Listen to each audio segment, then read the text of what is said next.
Assalamualaikum warahmatullahi wabarakatuh. Anak-anakku, siswa-siswi SMP Negeri 1 Kedumpring, berjumpa lagi dengan saya Ibu Eri Sarmudianese dalam pembelajaran Bahasa Indonesia. Anak-anakku, pada pembelajaran pagi ini saya berharap kalian tetap dalam keadaan sehat dan tetap semangat mengikuti pembelajaran pagi ini. Sebelum pembelajaran ini kita mulai, mari kita berdoa dulu agar pembelajaran ini berjalan dengan lancar. Berdoa mulai. Selesai. Terima kasih anak-anakku. Sebelum pembelajaran ini kita lanjutkan ke materi, siapkan dulu buku paket kalian atau e-book yang sudah kalian download di HP kalian, buku tulis serta alat tulis kalian. Bagaimana? Ready mengikuti pembelajaran kita pagi ini? Tetap semangat ya. Untuk lebih jelasnya akan materi kita pagi ini, mari kita saksikan video pembelajaran saya berikut ini. Baiklah anak-anakku, mari kita lanjutkan pembelajaran kita pada kesempatan kali ini. Kalau kemarin kita membahas tentang teks ulasan, pada pertemuan kali ini, di pertemuan pembelajaran jarak jauh kita yang ketiga, kita akan membahas tentang teks persuasif. KD pembelajaran kita pada pagi hari ini yaitu mengidentifikasi jenis saran, ajakan, arahan, dan pertimbangan tentang berbagai hal positif atas permasalahan aktual dari teks persuasif.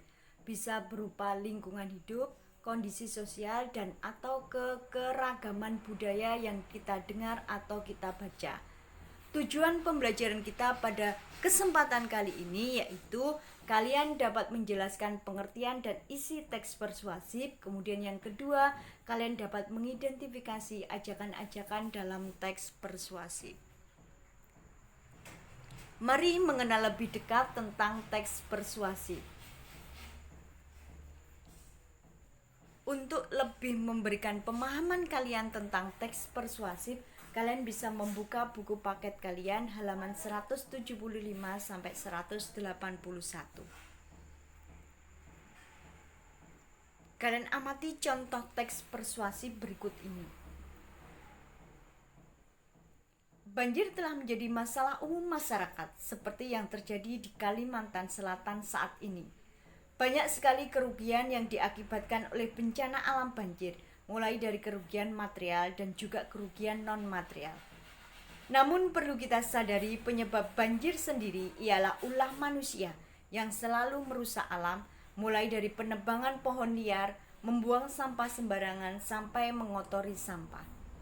Oleh karena itu, agar kejadian banjir ini tidak terulang lagi, perlu adanya sikap nyata dari kita untuk menjaga lingkungan. Dari contoh teks persuasif ini, kira-kira kita bisa mengidentifikasi di teks persuasif itu ada bagian apa saja.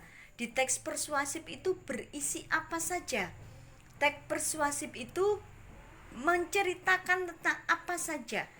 Dari sini bisa kita perhatikan, coba untuk membantu pemahaman kalian tentang pengertian teks persuasif. Ada beberapa gambar di sini. Teks persuasif bersifat membujuk. Membujuk secara halus agar orang lain yakin dengan kita. Dari contoh di atas, di teks banjir itu berarti membujuk apa? Berarti membujuk kita agar pembaca agar jangan membuang sampah sembarangan, jangan mengotori sungai karena hal itu bisa menyebabkan terjadinya banjir. Kemudian yang kedua, teks yang bersifat ajakan atau larangan. Jangan membuang sampah sembarangan, jangan mengotori sungai. Kemudian mari kita jaga lingkungan kita. Nah, ajakan bersifat larangan. Kemudian teks yang berisi tentang saran kepada orang lain. Berisi saran, bagaimana solusinya? Diberikan saran, kita harus bagaimana di teks itu kan. Untuk menjaga agar lingkungan kita tidak terjadi banjir lagi, maka kita harus memperhatikan lingkungan dengan tidak membuang sampah sembarangan, misalnya seperti itu. Ini Nah, dari situ bisa kita simpulkan apa pengertian teks persuasif. Ya, teks persuasif merupakan teks yang bertujuan untuk mengajak atau melarang, menyuruh atau membujuk pembaca agar melakukan sesuatu seperti yang disampaikan oleh penulis. Paham tentang pengertian teks persuasif? Ya, pinter. Berikutnya, ke ciri umum teks persuasif. Ciri-ciri dari bacaan yang sudah saya berikan contoh teks tadi, berarti kita bisa menyimpulkan cirinya.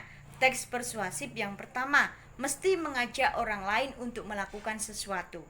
Kemudian, ketika mengajak untuk meyakinkan pembaca, diberikan data, diberikan fakta, diberikan bukti agar memperkuat alasan dengan tujuan penulis ingin menyampaikan tujuan untuk mengajak kepada pembaca untuk melakukan seperti yang dituliskan. Kemudian menggunakan kata-kata ajakan, mesti ada kata ajakannya seperti kata ayo, mari, laksanakan, hendaknya, sebaiknya. Itu ya. Nih, dari contoh di atas kita bisa menganalisis isi teks persuasif. Teks persuasif itu berisi fakta, argumen, dan ajakan. Contoh ada di paragraf pertama. Di paragraf pertama itu berupa fakta. Banjir telah terjadi di masyarakat, terjadi di Kalimantan Selatan saat ini. Nah, itu faktanya. Argumennya, karena apa terjadi banjir? Karena terjadi kerusakan lingkungan, kerusakan alam yang disebabkan oleh tingkah laku manusia yang tidak bertanggung jawab, seperti menebang pohon secara liar, membuang sampah sembarangan, sampai mengotori sungai, sehingga hal itu menyebabkan terjadinya banjir. Oleh karena itu, kalau kita tidak ingin terjadi banjir, mari kita menjaga lingkungan kita dari apa tadi? Seperti sudah yang disebutkan di argumentasi itu. Jadi bisa kita simpulkan bahwa yang pertama, pada pembelajaran kita kali ini berarti pengertian teks persuasif, yaitu teks yang bertujuan mengajak, membujuk, apalagi menghimbau kepada pembaca untuk melakukan seperti apa yang ada dalam teks tersebut. Kemudian ciri-cirinya berarti ada kalimat ajakan. Kemudian berupa fakta atau contoh sebagai bukti pendukung penulis agar kepada kita agar percaya apa yang disampaikan. Kemudian menggunakan kata-kata yang bersifat ajakan, ayo, mari, seharusnya, laksanakan, jangan, tidak boleh. Nah, itu ya. Baru ke isinya berupa fakta, argumen, dan ajakan. Bisa dipahami anak-anak untuk pembelajaran kita pada pagi ini? Iya. Untuk saya yakin kalian sudah paham karena ini untuk memberikan pemahaman kalian lagi, kalian bisa berlatih untuk mengidentifikasi teks persuasif ini dari bentuk fakta, argumen, dan ajakan berkaitan dengan tugas kita pada pembelajaran pagi ini. Nanti untuk lebih jelasnya tugas ini kalian kerjakan di Google Form yang ibu guru berikan.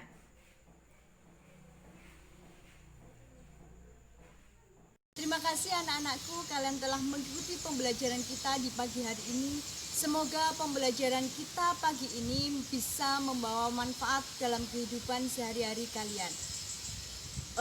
Untuk tugasnya seperti yang sudah saya jelaskan dalam video tadi, nanti kalian kerjakan di Google Form yang sudah saya siapkan. Saya akhiri pembelajaran kita pagi ini. Tetap semangat dan salam sehat dari saya. Wassalamualaikum warahmatullahi wabarakatuh.